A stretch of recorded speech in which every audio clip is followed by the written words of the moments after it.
Aujourd'hui, nous vivons, tout le monde qualifie ainsi la situation, une crise démocratique.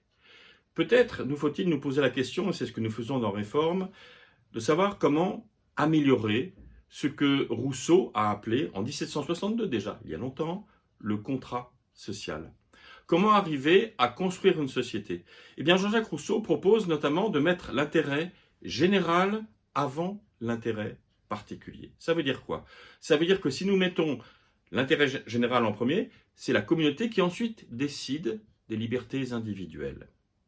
Or, aujourd'hui, on le voit bien dans notre démocratie, lors des élections, mais aussi lors de cette crise que nous vivons actuellement, que les intérêts particuliers passent très souvent devant l'intérêt général. Comment alors se sortir de cette situation? Et si nous puisions aux racines bibliques? Dans l'Ancien Testament, il est question d'alliance. Alliance verticale avec Dieu, mais alliance aussi horizontale parce que cette alliance engage chacun des membres du peuple de Dieu comme il est qualifié. Et dans le Nouveau Testament, il y a ce mot d'église, ecclésia en grec.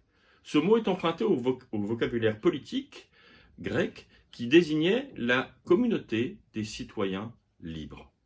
Or, cela suppose un dialogue, cela suppose aussi un contrat social ou ecclésial.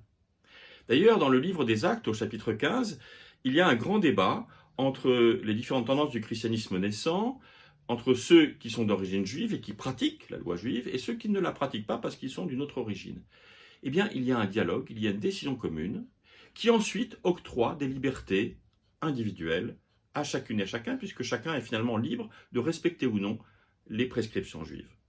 Et si, aujourd'hui, en 2023, nous nous inspirions de ces exemples, l'Alliance, l'Ecclésia, le synode de Jérusalem, comme on l'a appelé, c'est-à-dire l'idée de marcher ensemble, synode ça veut dire marcher ensemble, si nous nous inspirions de ces exemples antiques et religieux pour construire aujourd'hui une démocratie qui se fonde pas seulement sur l'autorité d'un homme ou d'une femme élu, mais sur l'esprit de dialogue et l'esprit de construction.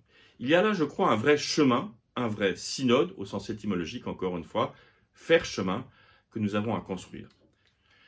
Vous pouvez retrouver tous ces éléments, ces réflexions sur notre site réforme.net.